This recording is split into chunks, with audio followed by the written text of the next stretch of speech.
What is it that you think they say? And I've asked people in every type of business, entrepreneurs, CEOs of corporations, really successful people. If you want to be successful, do blank. Who wants to take a guess at what blank is? Invest in yourself. Invest in yourself, okay. Anybody else? Research. I'm sorry? Research. Research, okay. The glass is half full. Be optimistic, Yeah. okay. This gentleman, I think, got the first answer. If you want to be successful in life, do what you love doing. The money will come. The money will follow. Whatever you love doing, whatever it is, drawing, painting, singing, teaching, writing, building things, helping people. I think a nurse here, I don't know if you're a nurse, but no? Look, okay. Whatever it is you love doing, if you want to be successful, that's what you should spend your life at. That's what you should do. People who end up making a lot of money, generally it's because they've thrown themselves into something they love. Now I have to tell you a story. My wife has heard this story about maybe 100 times, but it's a little bit indicative of what influenced me as a young man, and we're going to have to change the names a little bit. I told you I grew up in this little town in Sandusky, Ohio.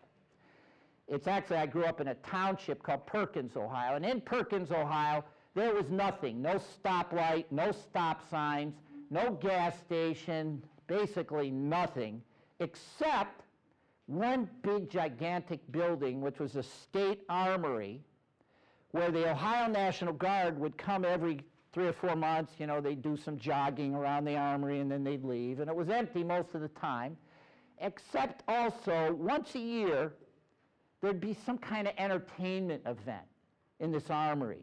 Somebody would rent it out and have a gigantic something, because it was huge. It was like 3 football fields, big, big, big.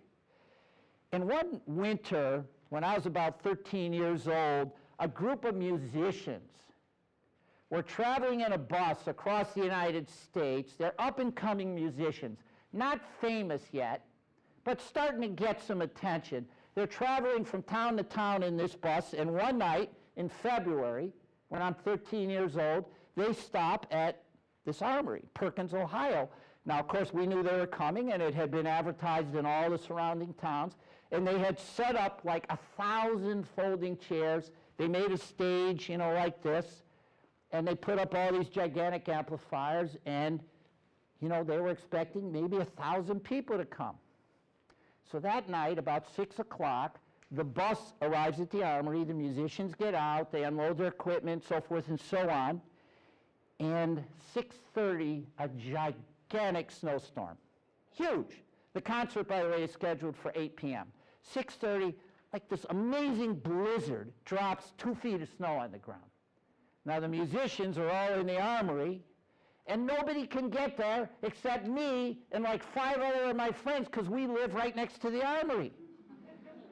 So we show up in the armory, there's 1,000 chairs, these gigantic amplifiers, and 5 of us. So we sit in the front row, of course. And out on the stage come, there's like 7 or 8 different acts. Out on the stage come the one act after another after another. So the first act comes out, and you know, it's like a singer, a woman. She looks out, she sees 5 people. And it's so awkward, so embarrassing, because she's expecting 1,000. Of course, she knew the snow, but and there's 5 like farm boys sitting in the front row. And here she is, and she cannot get off the stage fast enough. You know, she mouths through her song, because they're already there, so the promoter says, you know, the show must go on. She can't get off the stage fast enough. Next act comes out. Maybe it's 2 people, you know, a duo. They can't get off the stage fast enough. It's incredibly painful. Until the last guy. Now, I'm praying some of you have heard of this guy, because I'm old. Who here has heard of Tom Jones? Oh my gosh, great! Great! Tom Jones must have been like, I don't know, I'll say he was 20 years old at the time, and he had this new song. Who here has heard of What's New Pussycat? Terrific. So Tom Jones comes out, and he says, and he shocks us. The five of us are sitting in the front row. He actually looks at us. And he says to us, and he has this heavy Welsh accent. I can't imitate it. But he says, gosh, I'm so sorry for what happened tonight. This is crazy. We have this terrible blizzard. But I want to thank the five of you that got here tonight for showing up. And he sings What's New Pussycat. He's blasting it out like he's at Caesar's Palace with 10,000 people. And there's nothing in the room to deaden the sound. The place is shaking. So Tom Jones finishes his song. Of course, the five of us give him a great standing ovation. And he walks off the stage. And you know, as I'm slogging it home in the snow that night, it hit me. This guy isn't about money. This guy's about doing what he loves to do. He loved performing. He didn't care.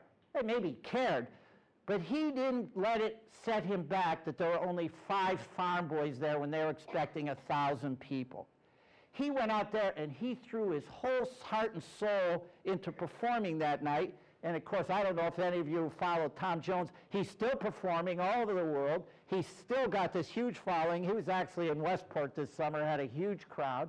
The point is, do what you love. You want to add value to you, Inc.? Yeah, I want you to learn about credit cards. I want you to learn about debit cards. I'll give you my handout. You'll learn a little bit about the law, something about income taxes, something about insurance. You got to do this. You got to educate yourself. You got to get some street smarts and make yourself savvy. But if you really, really want to be successful in life, even though it may at times seem impractical and it may at times be difficult and challenging, if you really, really want to stay the course, if you really want to find the pleasures of life, do what you love. Listen, you've been a wonderful audience. I'm going to stay after. My friend the accountant's going to stay after. We're going to answer any questions you have. I have this handout for you. So when I tell you what, I'll wait outside the door and give everyone the handout. Thanks very much.